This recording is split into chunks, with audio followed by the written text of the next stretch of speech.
Good morning. I'm Rachel Williams with the City of Fort Lauderdale's Housing and Community Development Division. Welcome to our Community Development Block Grant Coronavirus Pre-Application Planning Meeting. The City of Fort Lauderdale is hosting this Community Development Block Grant Coronavirus Pre-Application Planning Meeting in both a virtual and in-person format. The public will be able to listen to and view the CDBG-CV meeting at www.fortlauderdale.gov/FLTV or www.youtube.com/City of Fort Lauderdale, as well as Comcast Channel 78 and AT&T UVerse Channel 99. If you're watching the televised meeting and would like to provide input for this planning session, you may send your written comments to the attention of Rachel Williams at rwilliams@fortlauderdale.gov.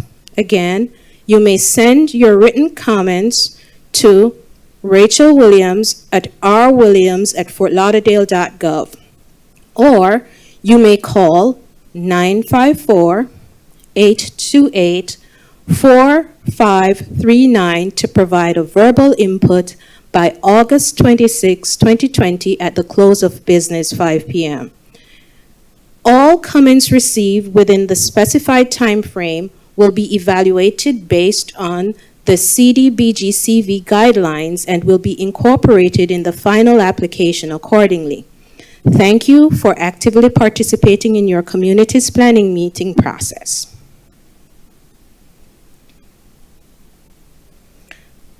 Again, present in person are staff members, Assistant City Manager Greg Chavarria, or one of our IT managers, Tamika McKay, our Housing Administrator, Avis Wilkinson.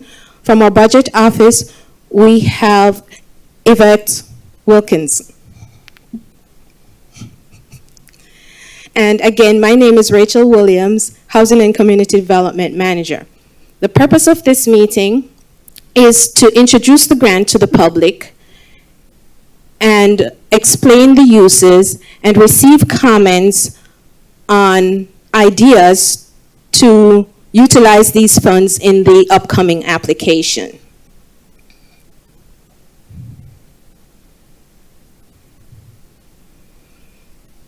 Okay, overview. The CDBG-CV Round 1 funding was issued through HUD on April 21st, 2020.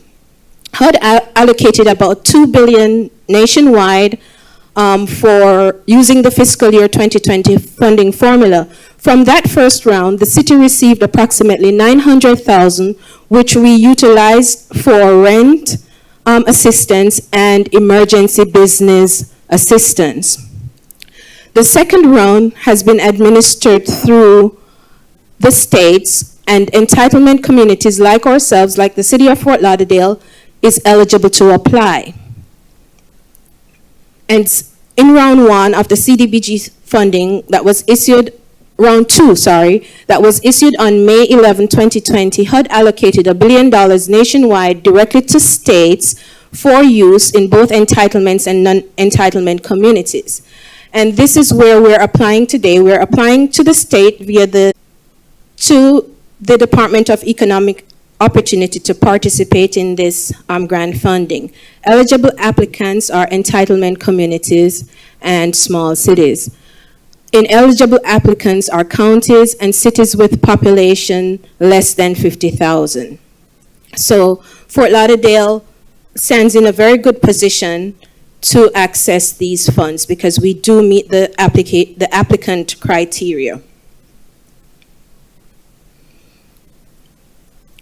What are these funds good for? Eligible uses and program requirements. Eligible activities. We can use these funds for acquisition, public improvement, public facilities improvement, business assistance, microenterprise, public services, planning, and something that we don't often see in these funding cycles, broadband planning and expansion, and also public infrastructure. So those are the eligible uses.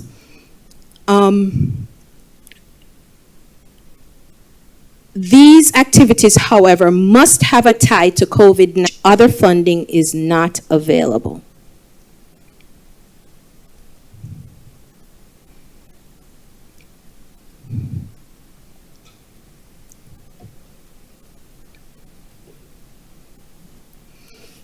Okay, now let's look at the process, because it will take a little time before the funding comes into our community.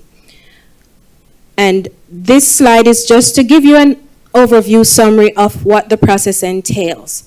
One, there is a notice of allocation which the city did receive from the Department of Economic Opportunity. Two, there is a pre-application process which the city is now preparing for. Once we have been approved in that pre-application process, the DEO will conduct a capacity review. So steps 2 and 3 is where we currently are as a city. And from the information we gathered today, we will prepare to proceed to step 4. Once we proceed to step 4 and a complete application is submitted, then if we have connected all the dots and crossed all the T's, then the DEO will execute an agreement between the city and the DEO to carry out the activities that we propose to carry out with these funds.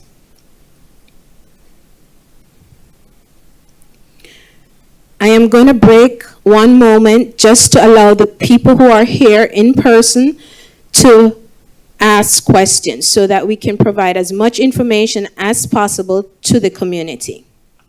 Are there any questions?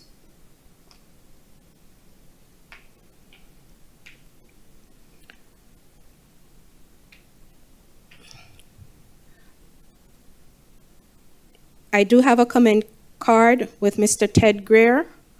Would you like to make a comment for the record? There's a microphone right next to you. Sorry. Hey, Greg.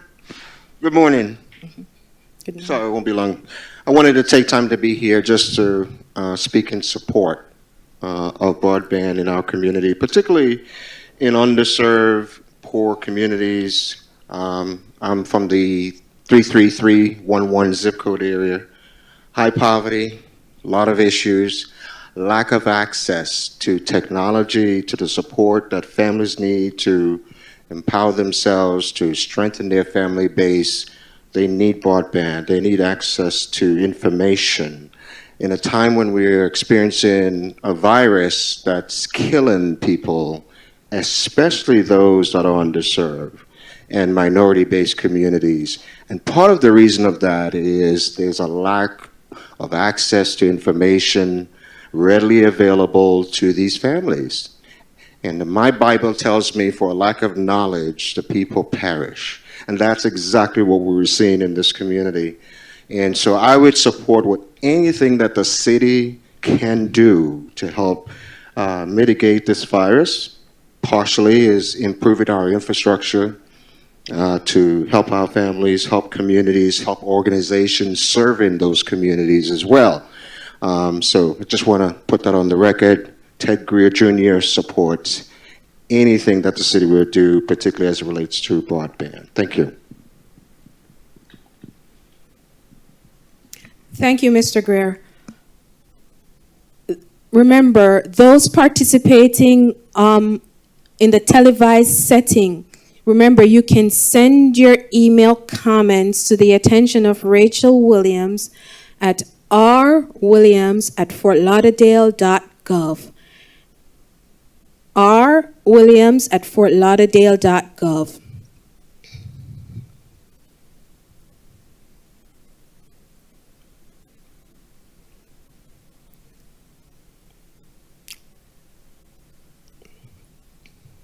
And just so that we can, again, reiterate the eligible uses of the funding source. Again, program requirements require that we have eligible activities that in a wide cross-section: acquisition, public improvements, public facilities, business assistance, micro-enterprise assistance, public services, planning, and broadband and planning and public infrastructure. Again, these activities must have a tie to COVID-19, because we have seen the ravages of the pandemic on our community, and we can use these funds, if approved, to rebound from some of the damages that the community has experienced due to the pandemic.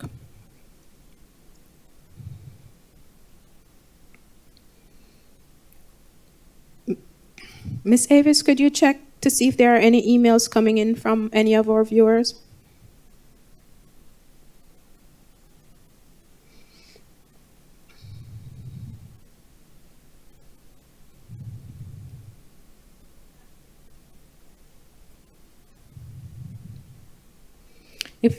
If there are no further questions, the public will have, again, those viewing online and through our various channels up until August 26th to send your comments or your proposed ideas via email, again, to the attention of rwilliams@fortlauderdale.gov. Indulges and not indulges, but experiences health, where we see greater health disparity, where we see Title I schools struggling. Part of that is not, those targeted communities do not have equal playing field in terms of infrastructure.